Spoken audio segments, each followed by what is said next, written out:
बिस्मिल्लाहिर्रहमानिर्रहीम अस्सलाम वालेकुम। अब बोलना होगा कि साथ मैं हूं आपका मेज़बान आदिल जमील। नाज़रीन, इस वक्त जो सियासी सूरत हाल है पाकिस्तान के अंदर वो काफ़ी जो है गहमा गहमी की सियासत है। इस टाइम जो सियासतदान हैं वो भी बिखरे पड़े हैं और हर कोई जो अपने मुफादात की सियासत करता हुआ नज़र आ रहा है पाकिस्तान के अंदर।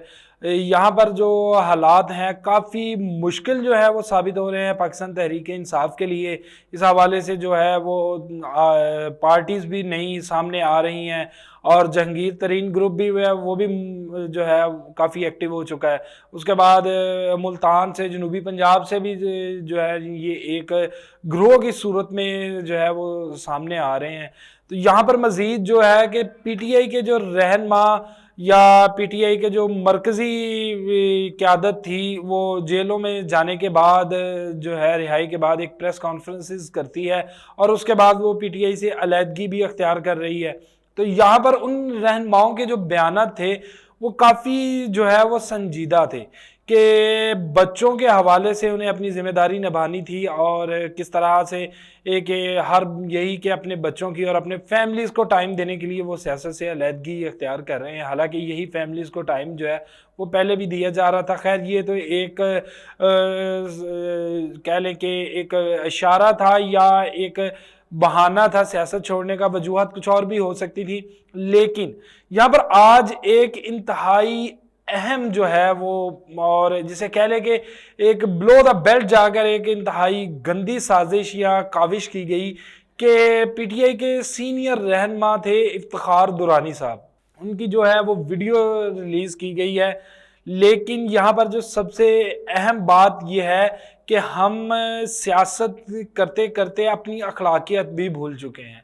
एक तरफ तो ऑडियोज लीक का मामला वो चल रहा था सुप्रीम कोर्ट के अंदर और उसके बाद हुकूमत ने भी एक जो है वो कमेटी तश्कील दी हुई थी जजेस के ऊपर, सीनियर जजेस के ऊपर सुप्रीम कोर्ट के। उसके बाद आज कल जो है वो सुप्रीम कोर्ट की जानिब से एक लार्जर बेंच भी बनाया गया और आज वो बेंच जो है सुप्रीम कोर्ट के चीफ जस्टिस की सरबराही में समाअत भी कर रहा है इन जो ऑडियोज लीक हुई थी उसके ऊपर। लेकिन आज एक वीडियोस जो है वो जारी की है इफ्तिखार दुरानी की और एक पैगाम दिया गया है कि बहुत सा मवाद है और सुप्रीम कोर्ट की ये जो अख्तियारत हैं या समाअत है इसको बेमायनी करार दे दिया गया है। ऑडियोज से बढ़ के मामला अब वीडियोस की तरफ आ गया है और हर किसी की निजी जिंदगी है और सियासतदानों की भी अपनी जिंदगी है, मगर इस कदर किसी की निजी जिंदगी को उछालना और उसको इस तरह अवाम के सामने सरेआम पेश कर देना जो है वो इंतहाई अखलाकियत से घिरी बात और हरकत है। यहाँ पर के एक वीडियो से उनके इमेज को डैमेज किया जा रहा है। ठीक है, एक इंसान का हम सब दूध के धुले नहीं हैं, सब में कुछ ना कुछ एब्स मौजूद हैं, लेकिन इस तरह पब्लिकली इसको एक सियासतदान की ज़िंदगी को उछालना तो इसके मुकासिद जो है वो बहुत से लिए जाएंगे इस वीडियोस के ज़रिए। और एक पैगाम दिया गया है इस वीडियो के लीक करने के बाद कि और भी बहुत सी वीडियोस हैं और इसका मकसद सिर्फ यही है कि किसी न किसी तरह से जो सियासत के अंदर एक्टिव लोग हैं उनको बिठाया जाए। ये सियासी तूफान जो है एक सुनामी की सूरत हाल अख्तियार करता जा रहा है और इन हरकतों से सियासी तूफान थमने वाला नहीं। यहाँ पर सबको अपना जो किरदार है वो अदा करना है। इमरान खान साहब ने भी एक स्टेटमेंट दी थी कि मैं जनाब अगर पाकिस्तान के मुफाद में बेहतर है तो मैं पीछे हट जाता हूँ, यानी कि उन्होंने लचक दिखाई है और मुज़ाकरात की जानिब भी वो जाना चाह रहे हैं। लेकिन इस टाइम उनको मुकम्मल तौर पर उनके खिलाफ एक प्रोपेगेंडा जारी कर दिया गया है कि जी सियासत मुज़ाकरात नहीं किए जाएंगे और एक सूरत दी जा रही है कि जैसे एक बंदे को दबाना है और उसको उठने नहीं देना, यही उनके लिए जो है वो किया जा रहा है। लेकिन यहाँ पर ये बात कि अगर आप लोग सियासी मफादात और सियासी फ़ायदे से हटकर बात करें तो अवाम का सोचें।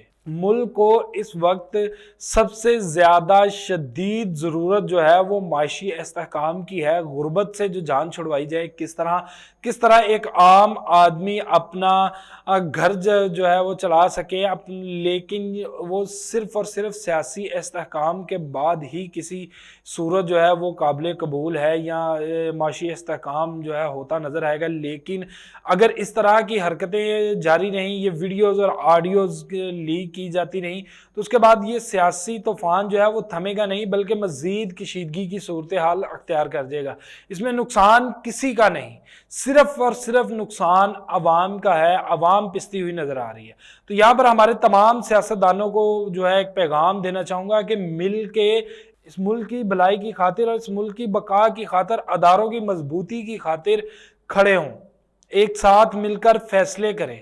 अगर ये मुल्क पाकिस्तान रहा तो इसके अंदर फिर ही सियासत की जा सकती है। इस अवाम के दिलों में जगह बनाएं, ना कि इनको रोंदा जाए या अपनी सियासत चमकाने के लिए मुल्की हालात को इस कदर जो है वो खतरनाक हद तक पहुंचा दिया जाए कि एक दूसरे से बात करने से भी डरे। तो यहाँ पर तमाम सियासतदानों को जो है वो अपना आगे आना है और आके तो एक एक कदम बढ़ा के अपनी माजी की जो कशीदगी है या माजी के गुस्से हैं, नाराज़गी हैं, उनको भूल कर तो सबको एक पेज पे लाना है। एक सियासतदान अगर एक पेज पर होंगे तो फिर ही इस मुल्क की तरक्की है और इस मुल्क के अदारे मजबूत होंगे।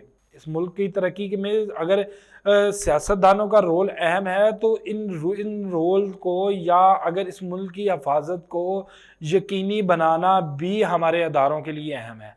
और वो उसी सूरत है जब हम उनके साथ होंगे। जब हम उनके खिलाफ होंगे तो फिर अदारे भी जो है वो दिल बर्दाश्ता होकर काम छोड़ सकते हैं, या कह ले कि उनके अंदर भी ज़ाहिरी बात है एक से कि अगर हम अपने अदारों की मजबूती के साथ उनका मोराल जो है वो हाई रखेंगे तो फिर ही वो अदारे दिलजोई के साथ इस मुल्क की खातिर अपनी जानों के नजराने जो है वो पेश करेंगे। तो यही सबसे अहम ज़रूरत है इस वक्त इस मुल्क की खातिर सबको मिल बैठ के एक साथ सोचना है। और दूसरी जानिब पीटीआई के रहनुमा हैं वो वक्तन फ़वक्तन, आज प्रेस कॉन्फ्रेंसेस का भी मौसम है तो वो वक्तन फ़वक्तन जो है वो प्रेस कॉन्फ्रेंसेस हो रही हैं और पीटीआई से अलहदगी अख्तियार करते जा रहे हैं। तो ये भी एक अनोखी बात नहीं, पाकिस्तान के अंदर तारीख के अंदर देखा गया है कि जब भी किसी पार्टी पे मुश्किल वक्त आया है तो सब ने साथ छोड़ा है। जो नज़रियाती कारकुनान हैं उनका हक तलफ करके उन जो ज़रूरत के तहत या अपने मफाद की खातिर लोग आते हैं उनको दिया जाता है। लेकिन फिर भी पार्टी के साथ, किसी भी पार्टी की मैं बात करूं, अगर पीएमएलएन देखा जाए तो 2018 से पहले यही हालात पीएमएलएन के थे और आज पीटीआई के लिए हैं। लेकिन यहाँ पर ये गलत है। अपने मुफादत की खातिर हम लोग के जो लीडरान हैं वो नए आने वालों को जो है वो नवाज देते हैं क्योंकि उनसे उनके अपने मुफादत जुड़े हैं।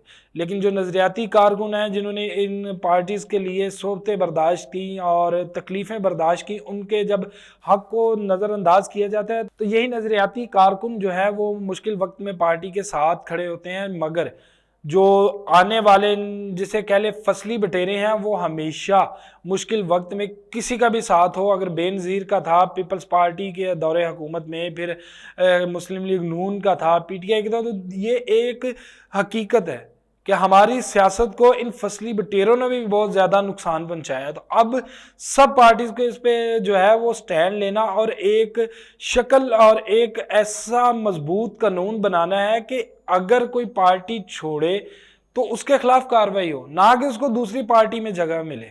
तो ये भी सबसे अहम ज़रूर है। इस वक्त सबको अपने मुफादत जो है वो साइड पे रख के मुल्क की खातिर जो है वो एक कदम आगे बढ़ाना है और मुल्क से ये जो एक बेयकीनी की सूरत हाल और डर की एक कैफियत है उसको ख़त्म करना है। इसके साथ ही मुझे दीजिए इजाज़त। अल्लाह हाफिज़।